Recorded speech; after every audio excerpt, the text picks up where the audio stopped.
Hello and welcome to Behind the Story. I'm Sebastian Gomes, an executive editor at America Media. The country and the church continue to process the violent insurrection at the U.S. Capitol by Trump supporters on January 6th, including the very prominent symbols and displays of white Christian nationalism. And within the Catholic Church, people are rightly asking, to what degree are some Catholic leaders responsible and complicit in this act? I'm joined today by Father James Martin. He's my colleague and an editor-at-large at America, and he recently wrote an article on this topic called How Catholic Leaders Helped Give Rise to Violence at the U.S. Capitol. There's a link to it in the description below, so please go ahead and read it, and when you're there, please consider becoming a subscriber to America. You can do that at americamagazine.org/subscribe. Thanks, Father Jim, for taking some time to speak with me today. My pleasure. Good to be here. Now we're going to just chat about the main points in your article, and we'll also try to get to some questions from our readers and viewers online. But let's start with the basics. In your article, you basically make the observation that some Catholic priests and bishops have made public statements supporting Donald Trump, perpetuating the unsubstantiated claims of voter fraud, and really vilifying Joe Biden and the Democratic Party. And that actually helped incite the January 6th insurrection. Tell me how. You named some of these folks in your article, but what were you seeing and hearing from them about the election? Well, it was a construction of a moral framework into categories of pure good and pure evil, and using words like demonic and satanic and immoral to describe both Joe Biden, Kamala Harris, and the Democrats. And so, what they were doing is saying that a Catholic could never vote for a Democrat, a Catholic could never vote for Joe Biden. Mainly this cohered around the issue of abortion, and that this was an almost apocalyptic battle between good and evil. And so when you frame things like that, and when you frame the Democrat Party as Cardinal Burke called them the party of death, a number of other priests I mentioned call them the party of death, then, a fight against death is a kind of fight for life. And so it leads to this idea that, even something like storming the U.S. Capitol is not just a political act, it's a religious act. It's a moral thing to do. You're fighting for good. You're fighting for life. You're fighting for God, basically. And so I thought it was a really appalling use of Catholic theology that was perpetrated by some pretty prominent people in our church, and also at the local level too. That's something else I stressed in the article. It's not simply people that we see online or on TV or in social media. It's people in parishes, and I was getting comments and letters and messages from people over the last couple of months detailing all of those things, which I drew on for the article. Yeah, maybe let's go there. I mean, what are the kinds of things that people are saying? Because your point is well taken that some of these more prominent figures, who you actually name in your article, have these big followings, have these platforms, make a real impact, have incredible engagement. I mean, we're talking about millions of views in some cases of videos, hundreds of thousands of subscribers or followers on the different social media platforms. But as you say, it's not just a few people. There are, bishops and priests across the country who, quietly in their local parish will be saying the exact same message. And you're actually hearing from some of those people on the ground. I mean, the ordinary Catholics who attend those churches and then are writing to you and expressing their concern and to many degrees confusion, right, about what's going on. So what are you hearing from them? Well, I want to explain to people how I hear these things because when I was writing this article, it dawned on me, oh my gosh, for the last 6 months or so, I've been getting Facebook messages. I have a public Facebook page that allows people to send me messages. And another editor who works with us, Joe McCauley, goes through all those messages every day for me and then, sends them to me. And then I type them out and then he sends them back, basically. And I've been getting messages basically from people saying, Father, I don't know what to do. My pastor has said that I'm going to hell if I vote for Joe Biden. I'm going to hell for being a Democrat. I feel so alienated from my parish. Look what Monsignor said in his parish bulletin. And they send me links. They send me links to these YouTube videos that I posted, I included in the article, and to parish bulletins. And so they're out there, but they're not as public as people who go on Church Militant or LifeSite News or are reported by Catholic News Agency. But the point I make in the article was they are no less effective, right? I mean, they are influencing people and also frightening people. I really found it sad that people felt so alienated from their own parishes. Yeah, and you talk about this as not only that quietly it's sort of widespread across the country, but there's also like a pattern. And I think that when you start to recognize the pattern, you can trace it back. And I feel like this is not something that just happened on January 6th, right? It's not like something that occurred in a vacuum, but it's almost a culmination. That's some language that people have been using, a culmination of deep-seated messaging and living in echo chambers, et cetera. So do you have the same kind of read on it? Is this like a much deeper problem that goes back a longer way? Oh, sure. One of the things that I didn't have room for in the article was to make the connection between the, shall we say, the pro-Trump forces and the anti-Francis forces. So these are the same people. It's a kind of complicated nexus of people like Archbishop Vigano and Cardinal Burke and other bishops and priests that I mentioned in the article. I'm trying not to demonize them, but just say, look, this is what they're saying. And groups like Church Militant, LifeSite News, Catholic News Agency, that work together, as well as Breitbart News and people who work there. Thomas Williams is a big commentator, Raymond Arroyo and EWTN. What am I trying to do? Not to demonize these people, but to say that this is a sort of a community in a sense that support one another, that retweet one another, and taken together, it's a very powerful voice, and it is a voice that a lot of Catholics hear. LifeSite News has a huge subscriber base, and so does Catholic News Agency, and Church Militant is very watched. And I think that we ignore these groups and these news agencies at our peril, right? I mean, a lot of bishops and priests say, well, we can just ignore that. They're just always going to be anti-Francis, but they have an effect, and I think we really have to take that seriously in the church and to see what kind of information they're giving out, what kind of false information they're giving out, how they're talking about the church, and especially what they're telling people about Catholic theology. Right? Their presentation of how to vote, I thought, was really off base.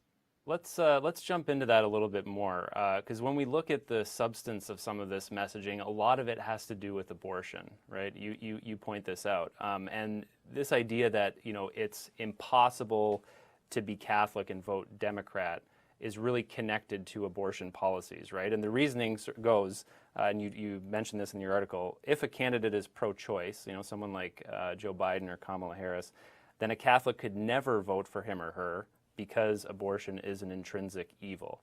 And we should say that Catholic teaching is actually, part of that is right, that abortion is an intrinsic evil. That's what the church does believe. That is proper Catholic theology. So what is misguided about making, a categorical statement like a Catholic cannot vote for Joe Biden or Kamala Harris? Yeah, two things are misguided. First of all, I am pro-life. I think it's very important to say at the outset for our viewers. But there are two things that are misguided. Abortion, first of all, abortion is not the only issue. Okay, abortion is an intrinsic evil, but it is far from the only intrinsic evil. And it is, and the Bishops' Conference said is the preeminent life issue, but it is not the only issue. The second thing is that we are called to use our consciences, and even the document Faithful Citizenship at the U.S. Catholic Bishops' Conference says that there may be times when a voter, this may sound surprising to people because this is not what people are hearing, but this is Catholic teaching, that there may be times where a Catholic voter can vote for a candidate who actually supports an intrinsic evil like abortion, right, for example, because of other morally grave reasons. Now, what is a morally grave reason? Well, for example, that the president of the United States or that candidate might incite an insurrection, against the U.S. Capitol. That would be a morally grave reason. And so, a Catholic who made that sort of calculus and said that I believe that Donald Trump is dangerous, is within Catholic teaching allowed and permitted to use his conscience or her conscience and vote for someone else, right? The other thing is that the teaching on conscience has really been given short shrift over the last 40 or 30 years, okay? The final arbiter of the moral life is informed. That means a conscience that understands church teaching, the informed conscience. Now, when you tell that to people, they think you're making this stuff up, or you're trying to be wishy-washy, or you're, being a liberal Catholic. This is Catholic teaching. The problem is that it has been so diminished and set aside and ignored and sometimes denied by people publicly that Catholics don't know it very well. But the person has to use his or her own conscience. Let me actually read a statement from Faithful Citizenship I printed out about conscience because I anticipated that we might go here. They actually write, it's near the beginning of their document, and we should say that Faithful Citizenship is their, guide to, political responsibility and engagement for Catholics in the United States, right? So it's not a kind of definitive doctrinal teaching. It is a kind of a guideline because, as you just mentioned, the bishops in their teaching authority are called to help form conscience. In Francis's language, not replace them. But here's the statement from Faithful Citizenship. In this statement, we bishops do not intend to tell Catholics for whom or against whom to vote. Our purpose is to help Catholics form their consciences in accordance with God's truth. We recognize that the responsibility to make choices in political life rests with each individual in light of a properly formed conscience, and that participation goes well beyond casting a vote in a particular election. So that's the statement from the bishops. That's right. And it's something that most Catholics are not familiar with. And Catholics in parishes where people were told you're going to hell for voting for Joe Biden or for voting Democrat would have been surprised to hear this. And I think it's a kind of pastoral failure and pastoral malpractice to diminish the role of conscience. And to tell people how to vote. The bishops come right out. And nonetheless, there were, and as I say in my article, there were bishops and priests who specifically said, this is how you must vote, right? And so going against Faithful Citizenship, going against what Pope Francis had said. And I think that's really, as I said, pastoral malpractice. And I found it really difficult to stomach when I saw it. And again, what does it lead to? It leads to a sort of a division in the church. It leads to people feeling alienated from their own parishes. It leads to rage at the election result. And I think ultimately it leads to what we saw at the U.S. Capitol. When you frame things again in these black and white apocalyptic terms, it's almost as if the violence was blessed almost by people who are saying these kinds of things. And I do want to make a really important point here, which is when you understand the teaching on conscience, it is possible that a person, grapples with, the teachings of the church in a particular context, looking at the state of the country and trying to discern as best they can who to vote for. And they might come to the decision that a vote for Donald Trump was the correct vote, right? That Absolutely. is possible, right? So what you can't... Yeah, you're not going to hell for voting for Donald Trump either. Right, exactly. Yeah, what you can't say is that you cannot, as a Catholic, vote for this person, that person, this person, or you must vote for this person, that person, this person. Let's look at the role of priests and bishops in political discourse. There's a difference between me, Sebastian, as a layperson endorsing a candidate, and you, Father James Martin, as an ordained priest endorsing a political candidate. How so? Well, we are not supposed to endorse, as Faithful Citizenship says. And one of the reasons is that, it brings division to the church. It alienates people. It also, if the church is too closely aligned with one political party or one candidate, it can limit the freedom of the church. It can corrupt the church, as we have seen in many countries. It can also, from a practical point of view, make it more difficult for us to have tax exempt status. So I think that, a layperson can say whatever he or she wants, basically. But I think it makes sense that, that bishops and priests don't endorse and shouldn't endorse. I mean, for my part, I say in the article, I was invited to give a prayer at the Democratic National Convention. I prayed a lot about that. And I realized, look, I would be happy to give the exact same prayer word for word at the Republican National, but I refrained from endorsing anyone. I have my own thoughts about, who I wanted to win, and I voted myself. But I think it's really important for the church to stay above that. And unfortunately, in large part, as I say in my article, it did not.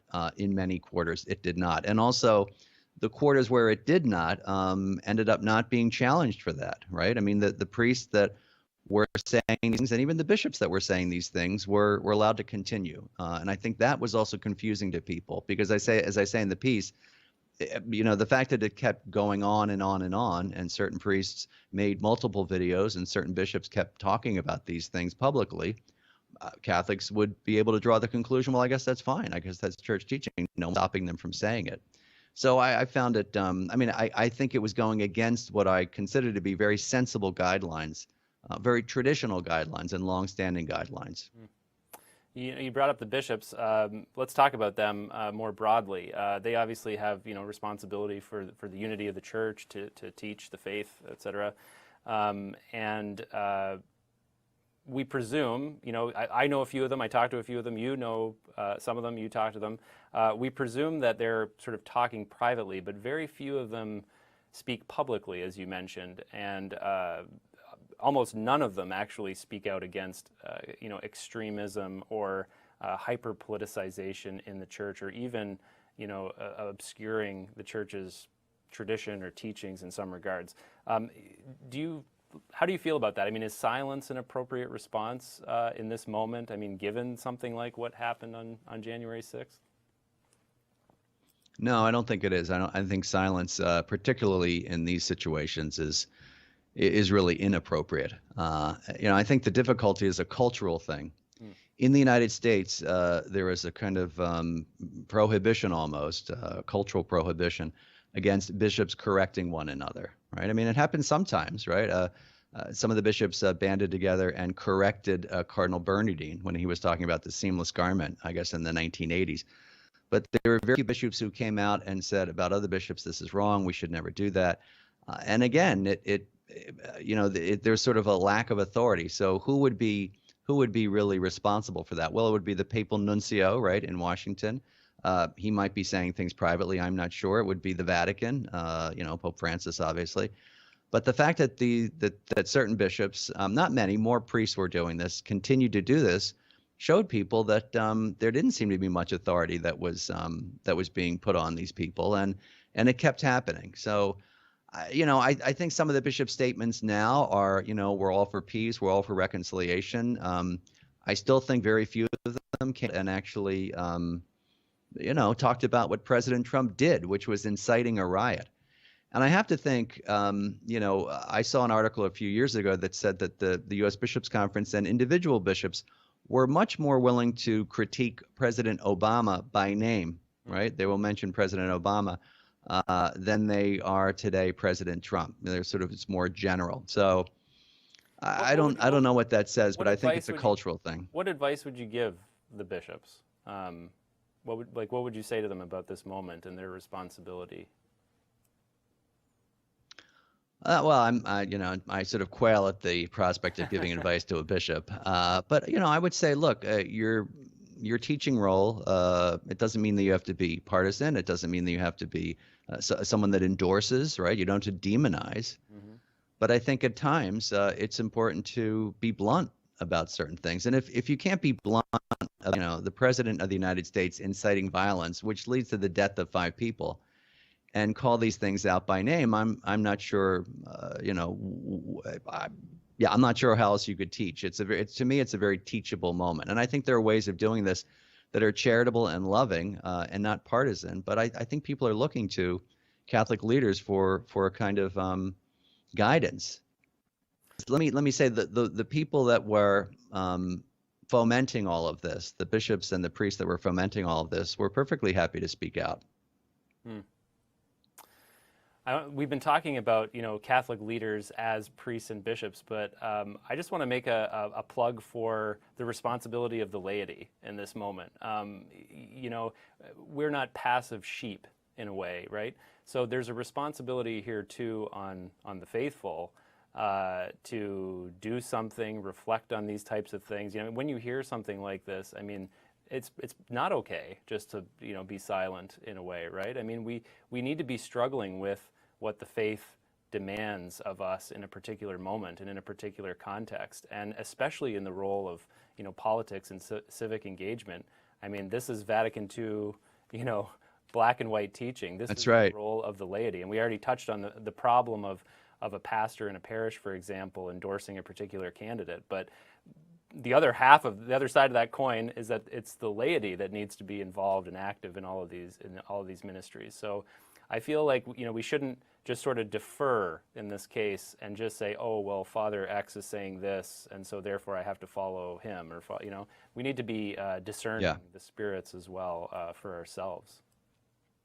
I agree. Lumen Gentium says that laity sometimes are, depending on the translation, obliged or duty-bound to express themselves on matters concerning the good of the church. Duty-bound, so it's an obligation, among the laity. And so this is an example of that. And the question is, how do they do that? One would be speaking to your pastor, right? If he's talking about these kinds of things in that kind of way, writing to bishops, writing to what is called the local ordinary, and to talk about problems that you have with your pastor, writing to the nuncio, writing to what's called the metropolitan, who would be the bishop that is in charge of a larger area. So I think lay people are just as much a part of the church as Pope Francis, as your local bishop, as me, right? This is your church. And so I sympathize with people who feel alienated, but there's also a responsibility to kind of push back a little bit.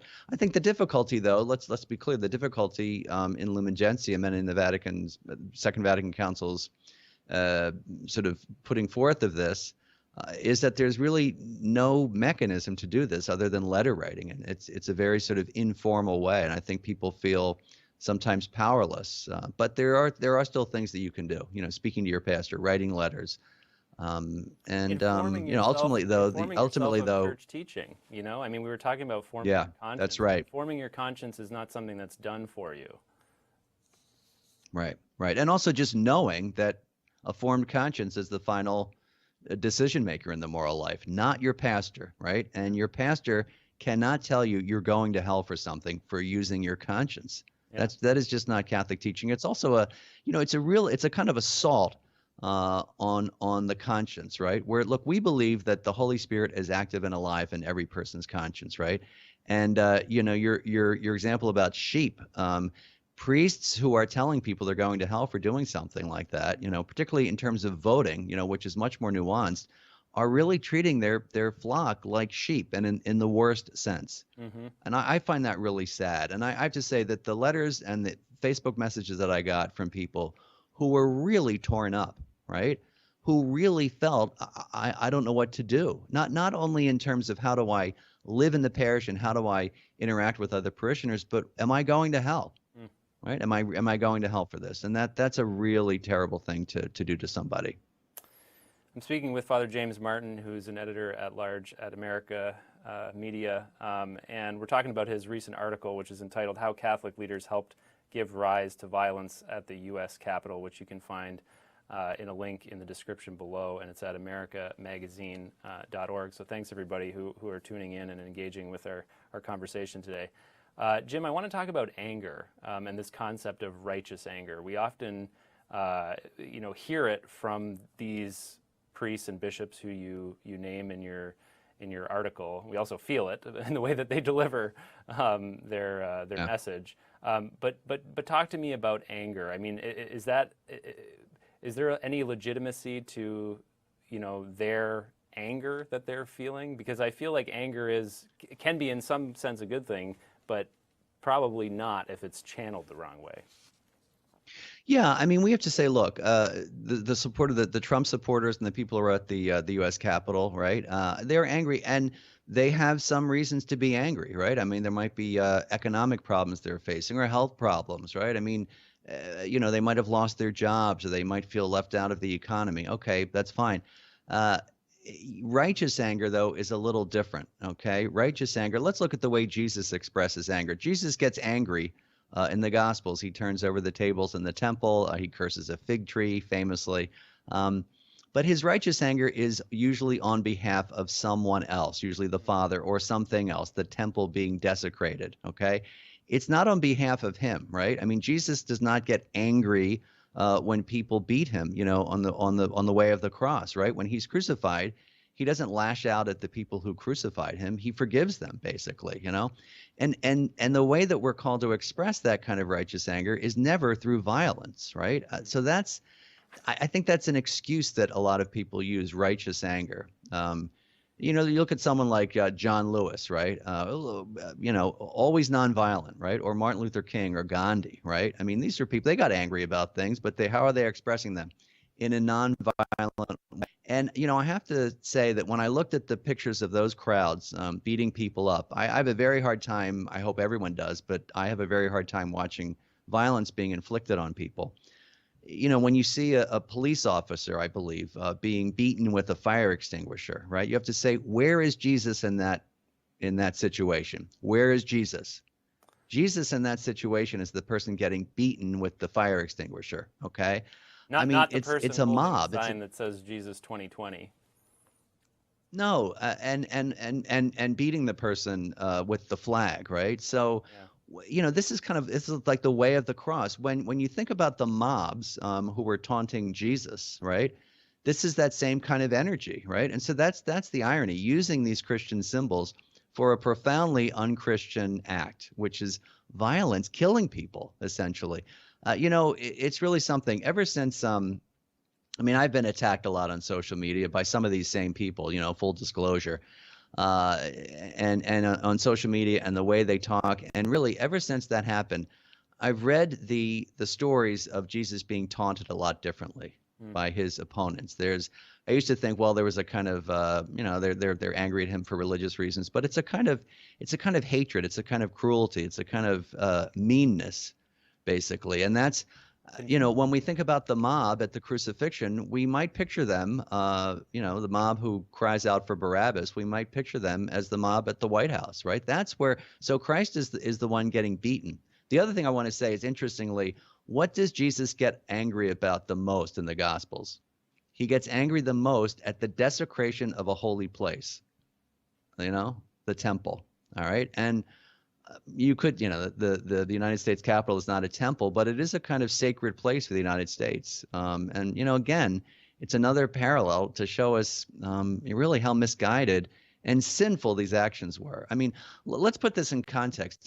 You know, a lot of these things we're talking about is, you know, how you know, bishops and priests should comport themselves in terms of a political situation. Okay, these actions, right? This kind of framing of pure good and pure evil, you know, in apocalyptic language, right? Which we saw played out and demonstrated by people, you know, using overtly Christian symbols and identifying themselves as Christians, ended up in death.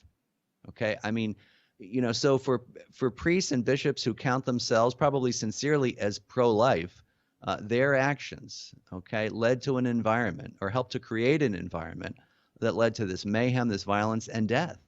And so these sort of pro-life priests helped to contribute to the deaths of 5 people.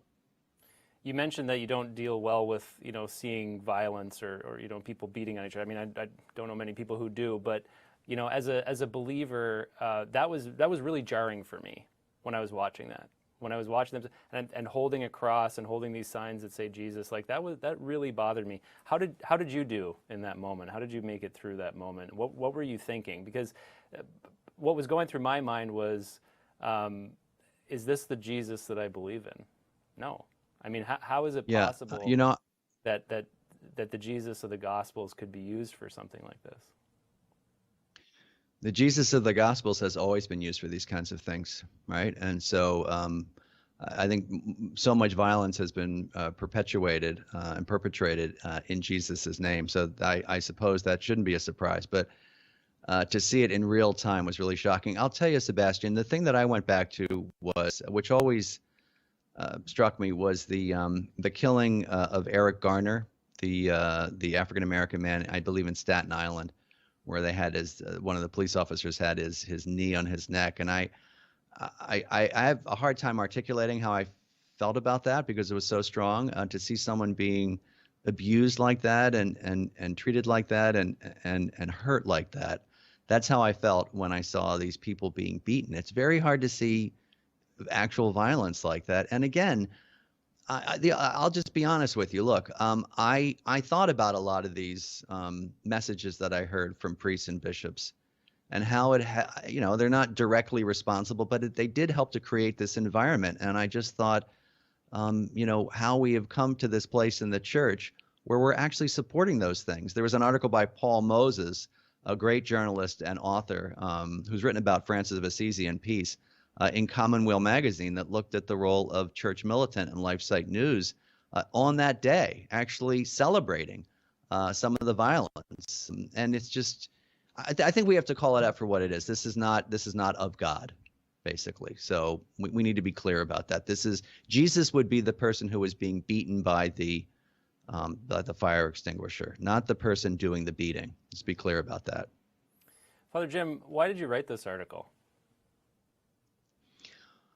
Well, I wanted to write it for a couple of weeks, and then the riots sort of brought it all together. I think it's important for people to see what's going on. I think it's important to kind of uncover things. I wanted to draw these things together in a way that I hadn't seen. But I also wanted to really share some of these stories that I'd been hearing from people locally, at the local level. So, on the one hand, people might have known what they have seen in LifeSite News or Catholic News Agency or on Twitter or on social media, but they didn't have access. I was fortunate to have access to some of these private messages. So I wanted to pull it all together and to show that it wasn't just on a social media level or a sort of public level. It's all also happening on the local level, where people can't see it.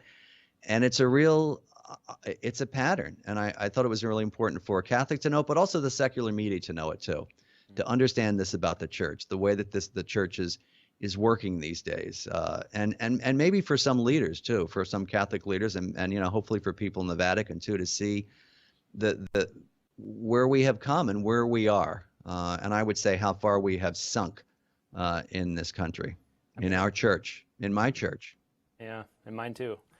Before we go, I'm going to come back to actually get your take on where do we go from here, and maybe some spiritual advice that you have for people. How's the response been at the article? I mean, our video here is doing pretty well in terms of engagement. So it obviously struck a nerve. I mean, people are interested in this topic. You put your finger on something that a lot of people have been thinking about. But what's been the response? Pretty overwhelming. I think I've gotten more response from this article than any that I've written in a couple of years. And I think people were happy to see it finally put together in that way, I can say. And there were also people who were shocked at some of the stuff I was revealing because, one of the videos by one of the priests received 2 million views, right, where he was talking about the Democratic Party as the party of death, but that was only seen by a certain portion of the population. And I think when people saw it, they were pretty horrified at what was happening. So it's gotten a lot of strong responses. And of course, it's been used against me as well. So already. Sure. Because we have so many people engaged with the video and with the topic, we've been collecting some of the comments and questions from people who are there. So I have a few here that I just want to put to you. Someone on Instagram, actually, our Instagram account, which is at America Media, if you like to follow it. And Jim, you're on Instagram too, right? I think is it James James Martin SJ? James Martin SJ. That's yeah. James Martin SJ. So this question from Instagram: how do we have conversations with family members that believe these conspiracy theories and hold these distorted views of church teaching? Well, that's a great question. And the first thing is not to demonize people. So I'm trying, and I tried in my article, not to demonize even these priests and bishops that I might disagree with, right? I'm not saying they're going to hell or they're evil people. That's the first thing. It's always giving people the benefit of the doubt, right? You don't want to polarize any further. So give them the benefit of the doubt. I think part of it is talking from your experience too. So rather than trying to argue with them, well, let me convince you of this, because oftentimes people get their facts or lies, from different places, and that becomes their fact. I think part of it is talking from your experience. Well, this is how I feel. This is how I see it, right? Instead of trying to browbeat them. Mm-hmm. And finally, to remember that you may not be able to convince them. I mean, Jesus, when he is faced with people who don't agree with him, says, shake the dust off your feet. So also being free from the need to have them approve of you, and also free from the need of trying to convince them, But I really want to be clear, I'm not trying to create any more polarization. I'm just trying to say that the way that some quarters in the church have gone about this, by demonizing people, by vilifying people, I talk about that, even bishops, in my article, and by creating these kind of black and white distinctions, is really unhelpful, and it is not about being Catholic. This is a question that came through Facebook, and it reads, why do leaders and candidates who support the death penalty or restrictive and cruel immigration policies get a pro-life endorsement? Beats me. Because, there are a lot of life issues, right? There's abortion, of course. There's the death penalty. I mean, again, this is taking of life. And the church has declared that the death penalty is inadmissible, right? But there are some people who say, oh, I can set that, that's prudential. And, again, the irony is that so many Catholics on the left, I know we don't like using that term in America Magazine, but so many Catholics on the left are called cafeteria Catholics. You pick and choose. And that label, I think, is sometimes exemplified by people who say, well, I don't care about that, right? So it's a kind of pick and choose mentality. For me, I think pro-life should be all lives, right? The life of the unborn child in the womb, the life of the refugee or migrant at the border, the life of the inmate on death row. They are all sacred. They are all inviolable. So I don't know. I sometimes think that, it's more of a political stance, for some people than a religious stance, right?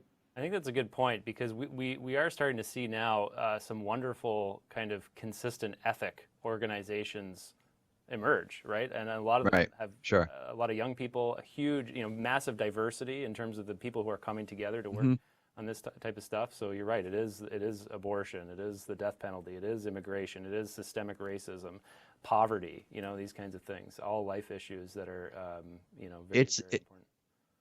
Yeah, it's all life, and it also transcends political categories. So when I prayed at the Democratic National Convention, I prayed for the unborn child in the womb, right? I also prayed for the migrant, the LGBT person, the black one who's being beaten.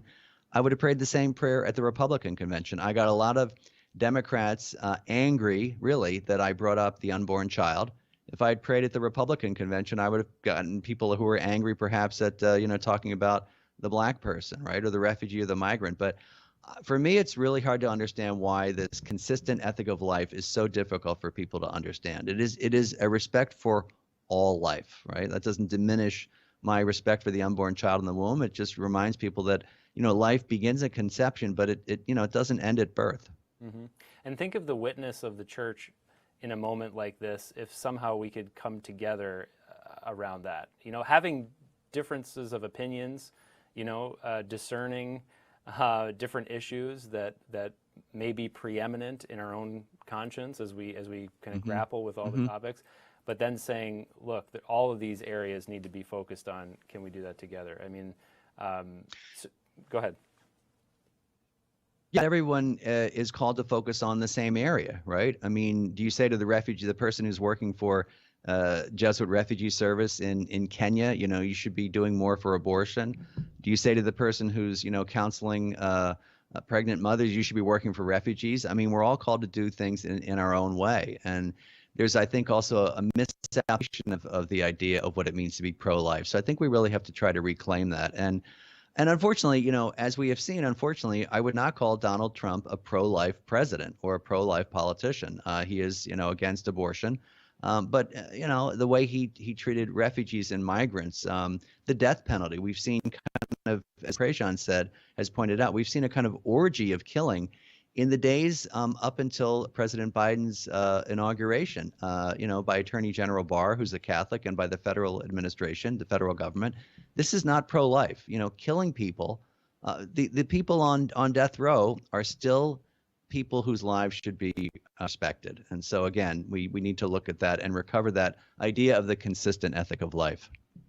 And certainly, the pro-birth, anti-abortion work is very important. And we would never say you shouldn't be doing that. What we're saying is you cannot say that you can only do that, right? It's not Catholic teaching to limit the engagement of certain lives, focus on certain lives.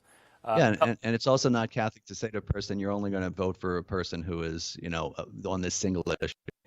Right. A couple more questions here, and then we'll wrap up. This one, again, from Instagram. What can I do if my parish priest is very political one way or another? That is the question that I'm asked so frequently. And it's very difficult because, some people who live in rural areas can't just go to a parish 2 blocks away. It's a really difficult question. And I think that the bishops and even the Vatican may not have been able to, haven't grappled with that and haven't seen, I would say, the effects of that kind of politicizing language on the spiritual life of parishioners, how difficult that is. I think that, the only thing to say is, look, you are as much a part of that church as the pastor is. Okay. That's your church too. You should feel at home. You should also feel, as Lumen Gentium says, duty bound or obliged to express your.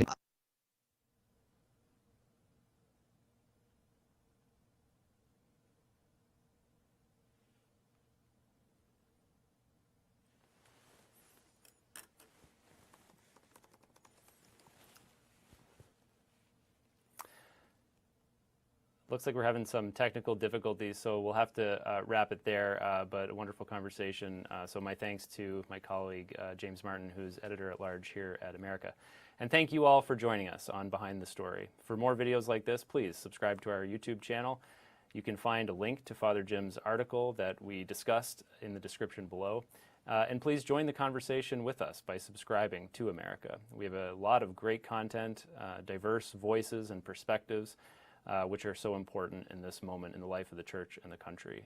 So you can find all of that at americamagazine.org. And please subscribe, americamagazine.org/subscribe. Thanks for watching.